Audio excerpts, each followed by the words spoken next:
It's Monday, June 24th, and I'm your host, Paula Hersey.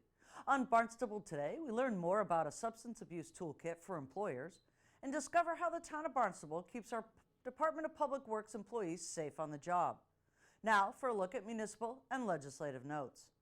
On Thursday, June 20th, Barnstable Town Clerk Ann Quirk conducted a mass inactivation of 7,894 voters. Each year, the municipal census is conducted in accordance with Massachusetts general laws in every city and town in the Commonwealth of Massachusetts. By responding to the census, the town clerk's office is able to keep voter history and voting addresses up to date. However, voters are made inactive if their annual census is not received or if they have moved and have not notified the municipality. Residents of the town of Barnstable are encouraged to take a moment to call the town clerk's office at 508-862-4044 to verify their voter status. What is substance misuse in your workforce costing you?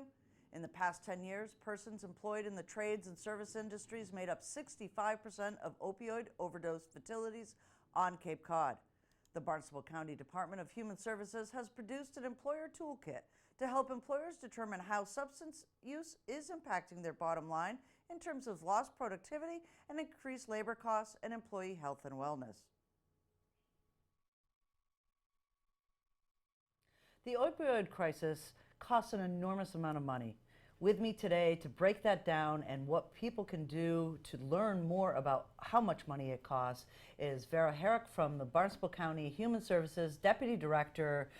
Vera, hello. Pre some of these numbers that we talked about just before the show are mind-boggling and staggering. But first, tell people who you are and what you do at the county. I'm the Deputy Director of my department, the Barnstable County Department of Human Services.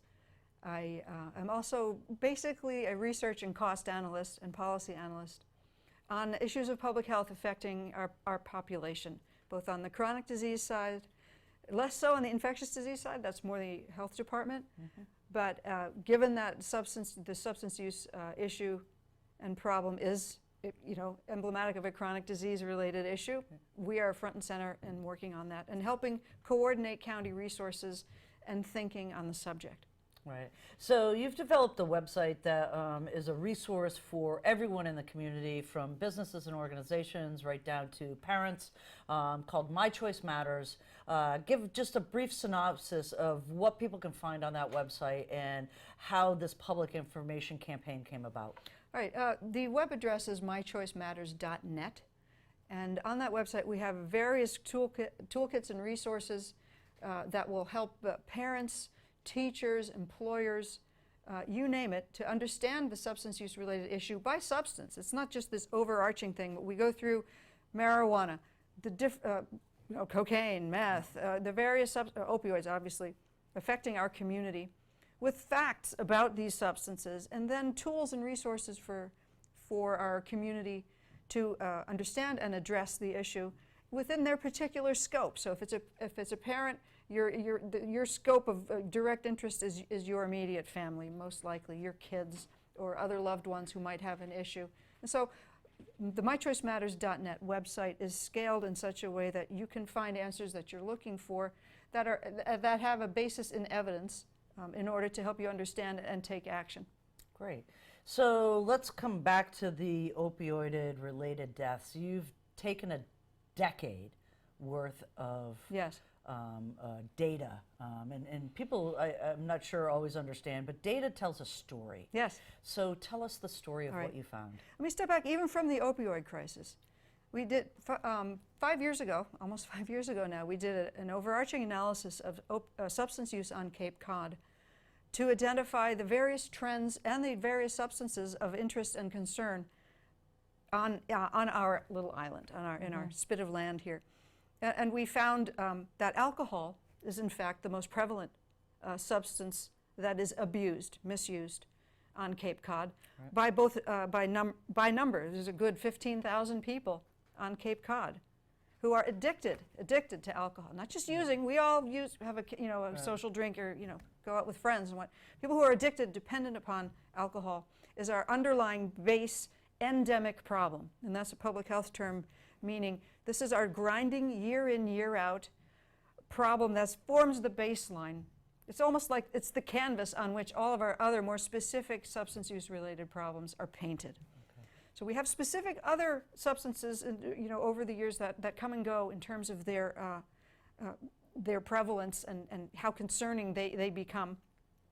In the last 6 years, opioids, particularly prescription opioids, started us out in a very serious fashion with an epidemic, meaning that the year-over-year increases in deaths from the use of opioids started to jump dramatically from 2012 on. So that a statewide epidemic was declared at that time. And so against this backdrop of alcohol, which has its own social norms and issues, which we are deeply concerned about, we also then had this leaping opioid-related epidemic problem, which has caused a great deal of headlines, concern, deaths across the age brackets, not just older people.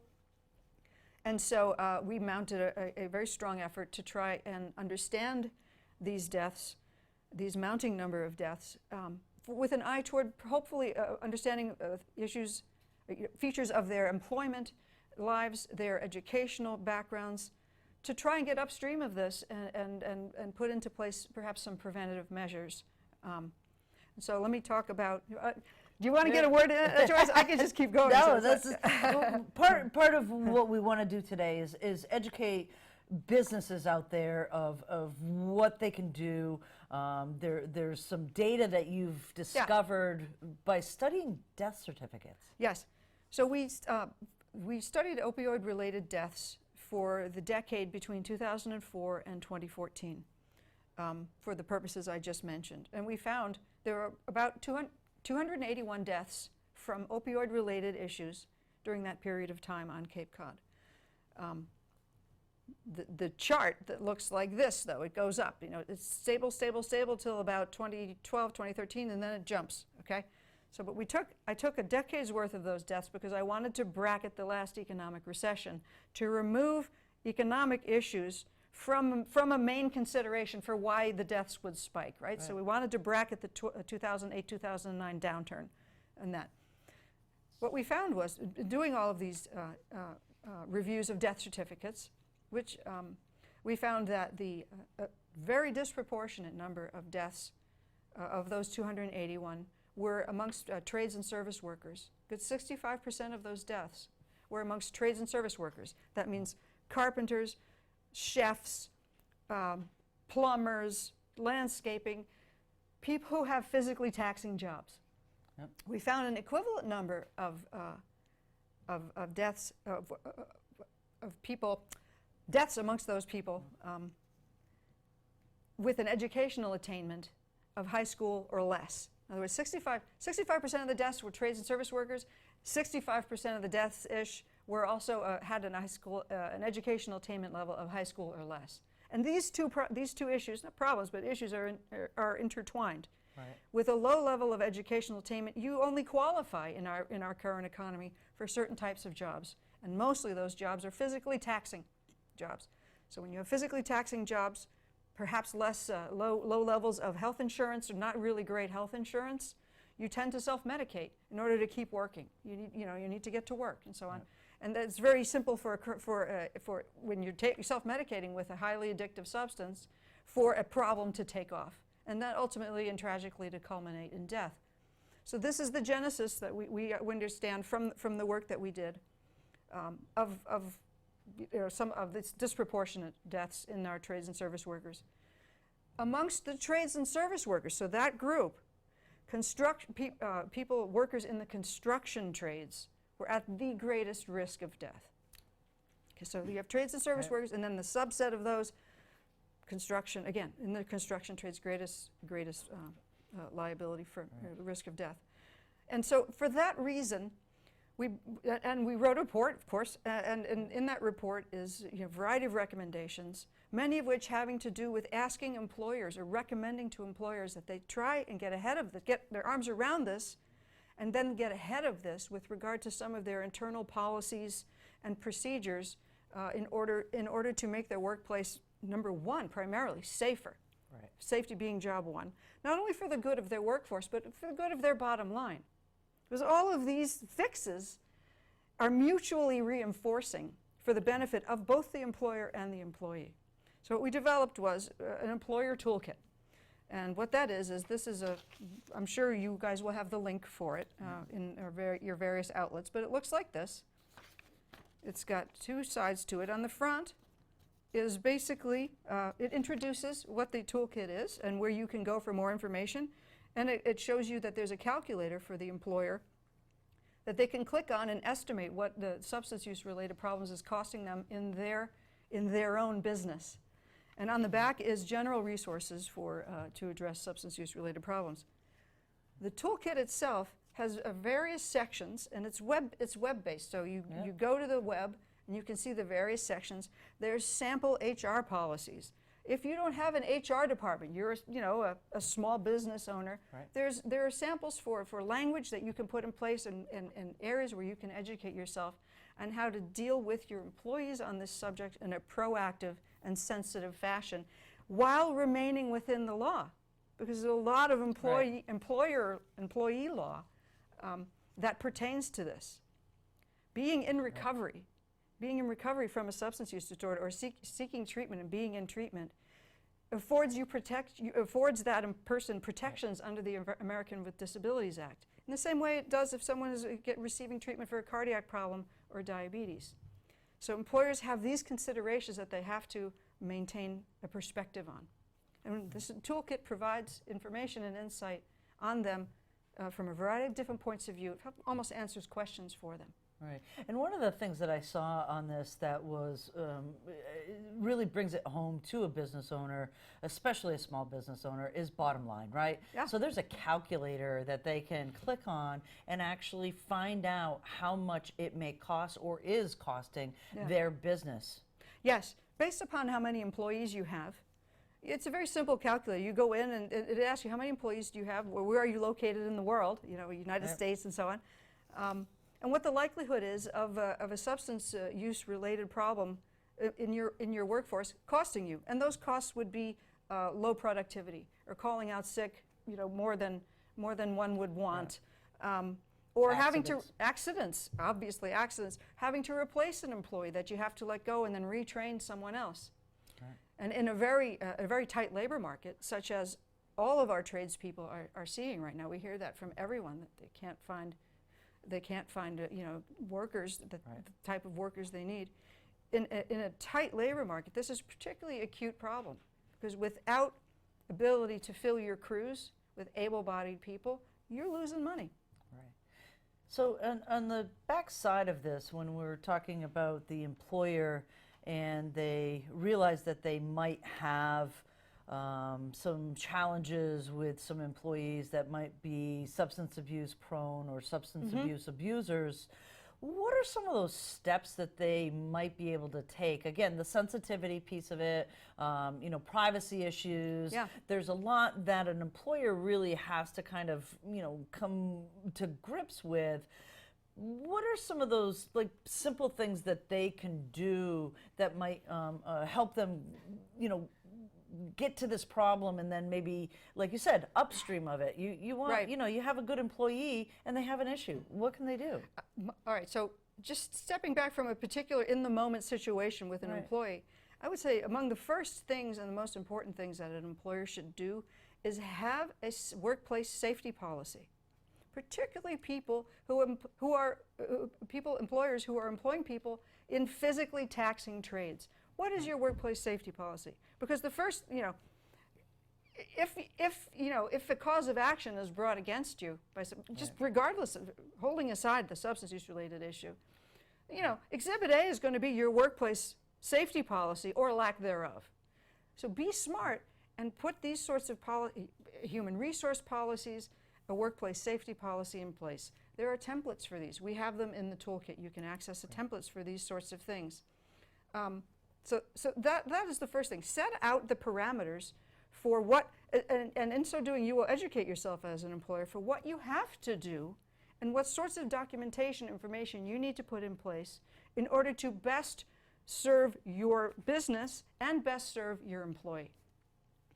If you're sitting across the desk, now, on the personal level, if you're sitting across from the desk from someone who's come to you with a problem like this, first you want to have your structures to rely on, but your first thing you want to do is be sensitive and open to this person, and make sure not to stigmatize them. They're trusting you enough to come to you with a problem, or you've seen fit through your supervisory channels to bring a problem you're observing to their attention. You don't want to stigmatize them. You don't want to make assumptions. You don't want to leap to conclusions. Someone who's having a lot of absenteeism or is distracted might have other issues going on at home, or might have other medical conditions, or might be taking medications that are causing them to act in a different way. So you want to be very careful on this subject, while at the same time being responsive to the employee. We have employers on Cape Cod, particularly in the construction industry, employers that I've spoken with who are construction contractors, relatively large firms, who've really gone out of their way to be sensitive and provide the ability for people on their crews, on their work crews, to take care of their own health issues that they need to take care of, substance use related and others, as a smart way of keeping them close to their business, keeping them employed. And so a flexibility and a sensitivity like that is job one. Secondly, I would gather as much information as I could from the person that they're willing to disclose without impinging on their privacy. And then, use your best judgment and also talk to your attorney about this. Put some things in place that will allow you to protect your business and at the same time be helpful and accommodating to your employees. And that starts with preparation. Don't wing this. Don't wing it. That's great advice. Yeah. And again, having a toolkit, mychoicematters.net. Yes. Everything's up there. It's in digestible format of a 2-pager or a 1-pager. There's links to other resources. Yes. Anything else you want folks to know? I think that whenever I speak publicly on the subject, we have to understand that substance use related disorders should not be stigmatized. They're common. They're treatable. People recover from them all the time. And it's worth our while as a community to be as supportive and inclusive of people who are in recovery and people who are seeking recovery as possible. It is the right thing to do from a moral point of view and an economic point of view.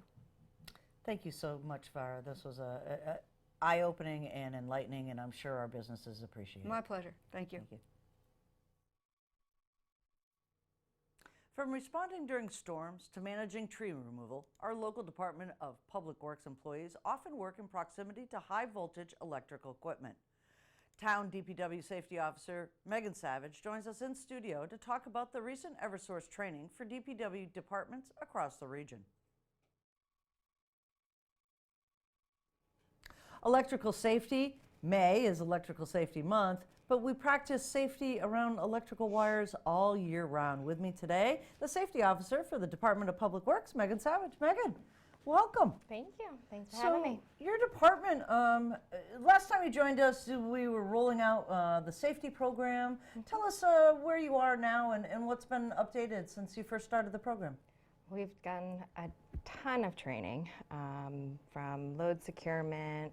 Everybody within our department, just about everybody, has gone through chainsaw training, including storm damage. We've done so much.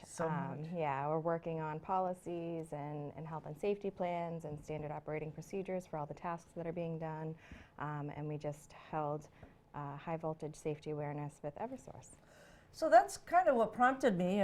We did a interview with Deputy Chief Melanson in Hyannis Fire Department about the dangers of electricity in the home.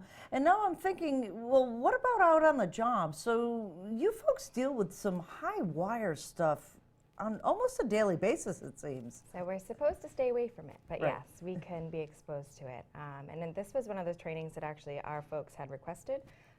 So it was interesting, and it talked a lot about step potential, about how close you could actually get to down wires, and if there was a transformer, say, that had fallen on a vehicle, in a car accident or what have you, you want to stay a whole nother pole length away. So don't approach from another telephone pole, because if you get too close within that step potential and you kind of get into where the electricity is hitting the ground, you could become part of that circuit. So they touched a lot about that.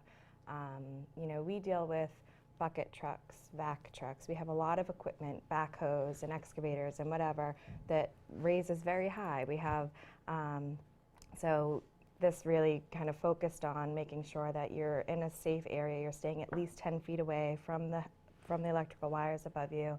Obviously dig safe, they touched upon. But really just kind of how to keep ourselves safe. And it focused a lot too on storm response, because although we're not first responders technically, we are some of the first responders. Snowstorms, hurricanes, we're the folks that will be there to clear the trees. And so this was really to keep the folks safe that are going to go to trees that are down with wires in them and stuff like that. So when you get a training like this, and you've got a room full of folks that have been operating their equipment for years, you said that they requested this. Was this something that they had noticed in their own work that they thought that they needed the training on? Sometimes it is. Sometimes they'll say, new employees that come in that maybe don't have the same training that everybody has, but it's also just a good refresher for everybody that has been operating equipment for 20 years. And I had actually opened up this training to other towns, and we had a lot of folks from other Cape towns that had attended that have been in this field for years and years, and they all seemed to get a lot out of it. There was a lot of questions at the end. It was excellent. Right. And when you talk about those bucket trucks and things like that, I mean, even just everyday tree limbing and things like that, you're around wires. When you first started to talk about this, I'm like, oh yeah, you're around wires almost all the time. Yeah, with the cleaning catch basins, that back truck has a large boom. Our tree crew uses bucket truck daily. We have an electrician that's using the bucket truck daily, whether he's fixing the street lights or what have you. So, and plus just the heavy equipment, depending on what job site they're on. We have equipment that raises very high constantly. Right. And overhead wires, they can be obviously, either live mostly, right? But you talked about a car accident. I hadn't thought about that either, that you would be that responder that would have to come down and actually maybe pull some trees off? So we wouldn't touch anything. If there were wires, the DPW doesn't touch anything until Eversource says that it is safe to do so. We would call them, or National Grid, or whomever it may be, and let them know that there was an incident with the down wires. And we don't touch anything until they shut down power and it is safe to do so. Even during snowstorms and things, if we see down wires, we let them know. And sometimes they'll ask if they can't get somebody there for us to park a truck so that nobody comes into contact, so we can keep folks that are walking their dogs from walking through there, because that does happen, unfortunately. But yeah, we won't touch anything that has wires. We don't have the right equipment, the right safety equipment to do so, or the right training, honestly. Right. And that's something that you would recommend for any department out there that's dealing with backhoes and some of that heavy equipment that rises up and down a significant level, is to get this training. Right. And something too, just a side note, if you were in an accident and there are wires on your car that are alive, don't get out. Deputy Stay in. Chief Melanson said the exact same thing, is stay in that car because you're grounded. Yes, if it was on fire, you absolutely had to get out. Right. You want to jump out with feet together. Don't have one foot on the car and one foot on the ground, because that will end very badly. You could become part of that circuit. It'll go right through you. But if you keep both your legs together and either shuffle away or just bunny hop away, you have a better chance of survival. Right. But if it's not on fire, just stay put. Just stay put. Right. What are the next steps for the safety officer? As now it's almost been a year that you guys have kind of had some training and starting to make some differences in your daily workflow. We talked about hard hats out there doing things on the road. Are there more things that are coming down for people to learn? Well, it's constant. It's constant learning, constant change, and constant improvement. We've done leaps and bounds with our safety data sheets and chemical inventory. There's something every day. We did a ladder safety trainings and ladder inspections. That's something that's becoming, I'm going to be enforcing a lot more.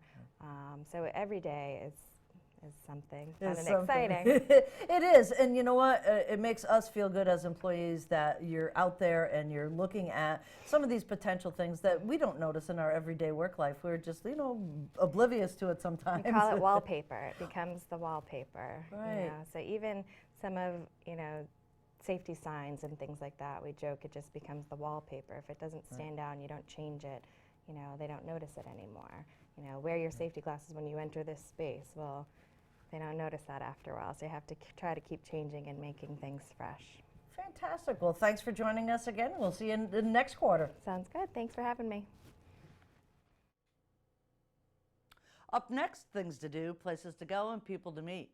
Backed by popular demand and now expanded to 3 days a week at Bismarck Park and the Hyannis Harbor Overlook, the Gateway Greeter program, Discover Barnstable, has once again partnered with various town departments in developing fun, free, interactive talks and activities in July and August.